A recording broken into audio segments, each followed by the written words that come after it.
Hello friend, welcome back Ashika blog. मैं निकल चुकी हूँ घर से सलोन के लिए। बहुत ज़्यादा गर्मी थी आज। मैं ट्रैफिक बहुत था। जिस टाइम मैं निकली थी उस टाइम स्कूल के बच्चों की छुट्टी होती है तो ट्रैफिक बहुत था। मैं आ चुकी हूँ सलोन आ चुकी थी। भैया अभी आए नहीं थे सलोन वाले। मैंने उनको कॉल कर दिया था तो वो आने वाले हैं। मेरी हालत देखो कितनी डाउन हो चुकी है। फिर भैया के आने से पहले इन भैया ने मेरे हेयर वॉश किए। हेयर वॉश करके उसमें मास्क वगैरह लगाया। उसके बाद फिर से वॉश किया। फिर वॉश करने के बाद सीरम लगाया। उसके बाद ड्राई करने के बाद भैया ने मेरे हेयर कट किया। हेयर कट करने के बाद फिर ड्रायर किया। दूसरे भैया ने ड्रायर किया। फिर ड्राई करने के बाद जिन भैया ने मेरे कट किए थे बाल, जो ऑनर हैं जिनने कट किए थे, उनने फिर मेरे ब्लो ड्रायर किया। ब्लो ड्रायर से इतना मेरे बाल इतने स्मूथ हो गए थे और इतना ज़्यादा लुक अच्छा लग रहा था ना, पूछो मत। बहुत अच्छा लुक था। ब्लो ड्रायर से अलग ही फेस पे लुक आ गया था बालों का और बहुत स्मूथ सिल्की शाइनिंग बाल हो गए थे। ब्लो ड्रायर हुआ बालों का। फिर अब मैं आपको फ़ाइनल लुक दिखाती हूँ। ये है मेरा फ़ाइनल लुक। बताइए मेरे ऊपर हेयर कट कैसा लग रहा है आपको ये। और बहुत ही स्मूथ बाल हो गए थे। देखो इतने स्मूथ हो गए थे कि वो फिसल रहे थे बार बार हाथों से। मैं इनका एड्रेस बताती हूँ। ये एड्रेस कृष्णा नगर मनोहर स्वीट्स के पास में जूलियट के नाम से इनका सलोन है। ये हेयर के सारा काम करते हैं और बहुत मस्त काम है इनका। फिर मैं घर पे आई, कपड़े चेंज किए। उसके बाद मुझे नमकीन बनानी थी पोहा चिड़वा जो आप कहते हो। पोहा की मैंने नमकीन बनानी थी। तो फिर मैंने उसमें कढ़ाई रखी। कढ़ाई में घी डाल के उसमें काजू फ्राई किए अच्छे से सिम गैस पे। काजू फ्राई किए ब्राउन होने तक। काजू फ्राई करने के बाद उनको फिर अच्छे से फ्राई करने के बाद उनको प्लेट में निकाला।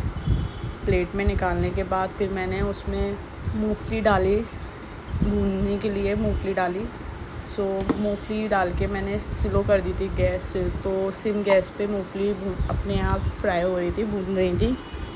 वो भी ब्राउन होने तक मूंगफली भूननी थी। तो अपने आप धीरे धीरे भून रही थी वो। फिर जब वो भून गई तो फिर मैंने उसको प्लेट में निकाला। ये हमारी कहीं जाने की तैयारी हो रही है।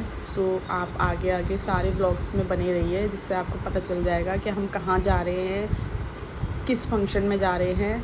आपको सब कुछ पता चलेगा। तो मेरी मूंगफली भून चुकी थी। अब मैं इसमें डालूँगी मखाने इतनी भूनूँगी, इतने भूनूँगी कि उसको क्रिस्पी हो जाए। फिर वो क्रिस्पी हो जाएंगे तो उनको भी निकाल के फिर सबको मिक्स करके दिखाऊंगी कि नमकीन सब कुछ मसाले रेसिपी सारी बताऊंगी, मसाले वसाले कितने क्या डालने हैं। आप लोग भी ज़रूर ट्राई करना ये नमकीन, फिर बताना कि मेरी रेसिपी कैसी लगी आपको। फिर मैंने इसमें निकाल दिए मखाने निकालने के बाद इसमें मैंने सरसों का तेल डाला कढ़ाई में। उसको गर्म होने दिया, तेज़ आंच पे गर्म कर दिया। फिर उसमें मैंने पोहा डाला। तो पोहा तो तुरंत डालते ही फूल जाता है, तो इसलिए जल्दी फिर मैंने पोहा निकाला। उसमें से पोहा निकाल के शुरू के तो ऊपर का निकल जाता है, नीचे के जो लास्ट रह जाता है ना, तो उसको निकालने में प्रॉब्लम होती है। सारा पोहा मैंने निकाल लिया था। इसको निकालने के बाद मुझे एक बारी का और पोहा इसमें फ्राई करना था। तो बहुत सारे जने जा रहे हैं, बहुत सारे जने होंगे वहाँ पे। आप लोग बने रहिए आगे ब्लॉग में। जितने भी ब्लॉग आएंगे सारे देखना, जिससे आपको पता चले मैं कहाँ जा रही हूँ और कौन सा फंक्शन है।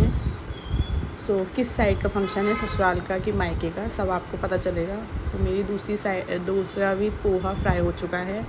फ्राई होने के बाद मैंने पोहा निकाला। सब कुछ ये पोहा सारा निकाल के फिर मैंने परात में मखाने, किशमिश और जो काजू फ्राई किए थे, मूंगफली फ्राई करी थी, ये भी डाला।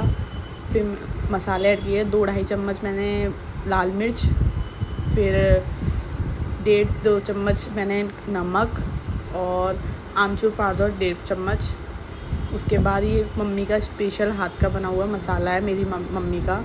तो ये मैंने 2 से 3 चम्मच मसाला ऐड किया इसमें। उसके बाद फिर मैंने इसमें पोहा थोड़ा करके पोहा ऐड किया, क्योंकि परात छोटी पड़ रही थी, पोहा ज़्यादा था तो थोड़ा करके ऐड किया।